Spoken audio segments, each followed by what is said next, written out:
Hi, Our Signs! Welcome po sa ating channel at ito yung Daily Gabay Tarot Love Reading for October 19, 2023. Please be reminded that this is general reading po, sa maaari kayong makarelate o hindi. Just take what resonates. Gamitin ang reading na ito bilang gabay lamang. Balik po kayo dito bukas para sa ating Daily Gabay Tarot Reading. Please like, subscribe, and click bell button for notification para po updated kayo sa daily tarot reading natin. Para po sa gusto magpa-reading, maaari niyo pong makuha ang link na sa description box po ito. Message nyo lang po ako sa Messenger. Maraming salamat po.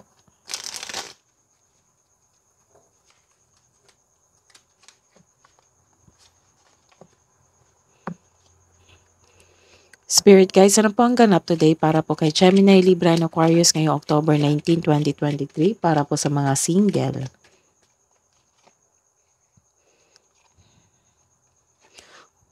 Wow. Nagkaroon ng seduction dito. You are flirting with someone. May nag-flirt po sa inyo.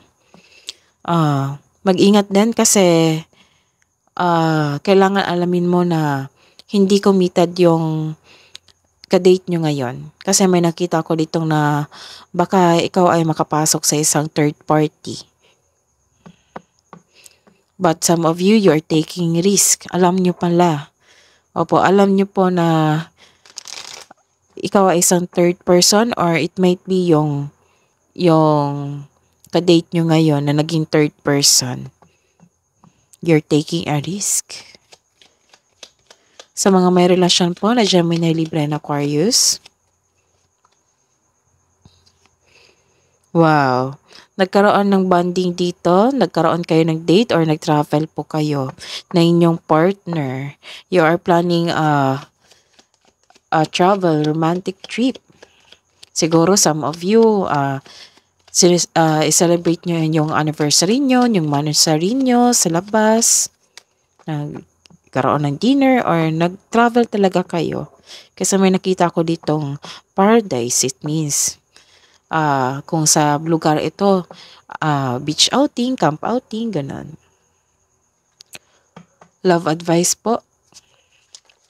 Clarification po ninyo, Spirit Guides, para po kay Gemini, Libra, and Aquarius sa mga single po. Clarification po sa seduction and hand of cards. Clarification po sa Knight of Wands. Clarification po sa Knight of Wands.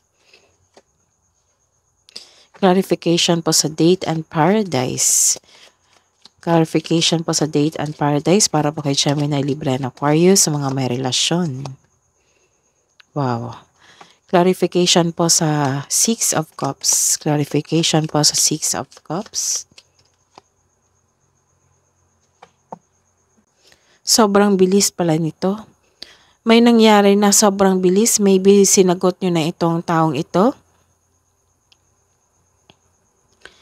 Siya ay na-attract ka sa kanya kasi siya ay very charming at passionate. Very active po siya. Nasuyuin ka.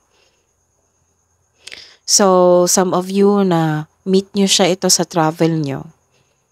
Sa isang lokasyon na travel nyo na nakita kayo, na meet kayo. So, sinagot nyo po pala siya. You're taking risk.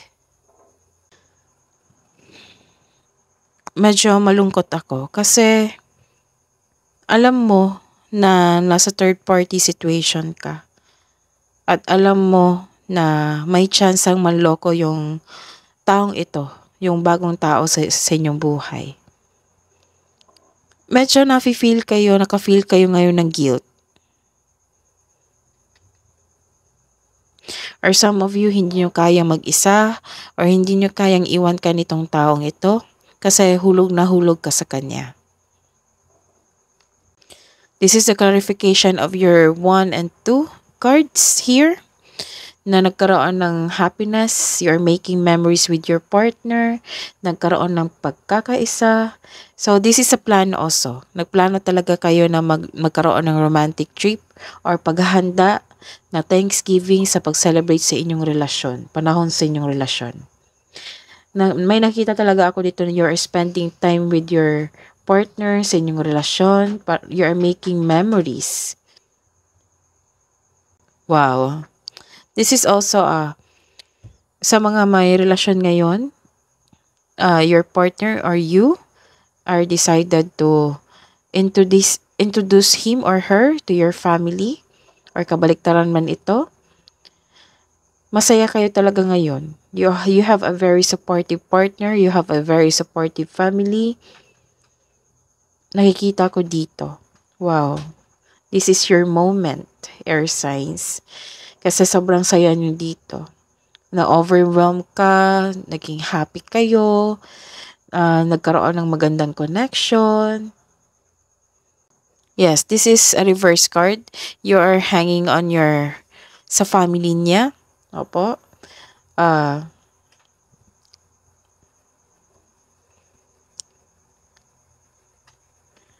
May nakita ko dito, you are trying to avoid something. Ano kaya ito? Or you have a fear of na maghiwalay kayo. May naramdaman ka na maghiwalay kayo despite sa mga pangyaring na happiness kayo. Oo.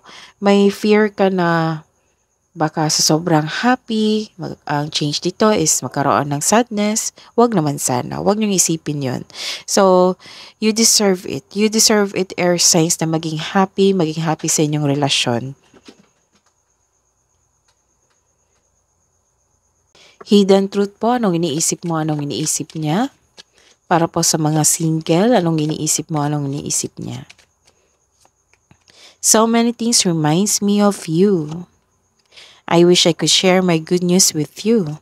Bakit ganyan? Parang separated kayo or nagkaroon kayo ng long distance.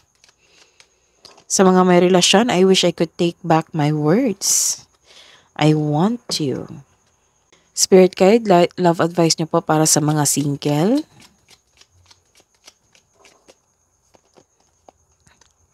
Show off your sparkle and shine from the inside. So you have to meditate then and to connect to your intuition. Inhale and exhale.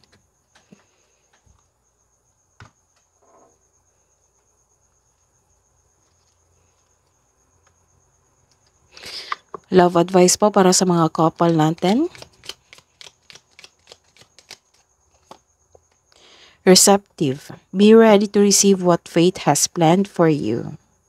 And boundaries. Having sensible boundaries is important. Love advice po para sa mga single.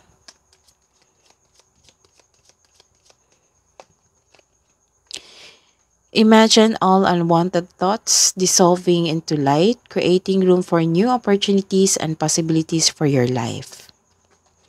Sa mga may relasyon, sacred union, honor and treasure your relationship for it's truly sacred.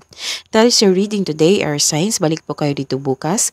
Please like, subscribe, and click bell button for notification para po updated kayo sa daily tarot reading natin. Maraming salamat po.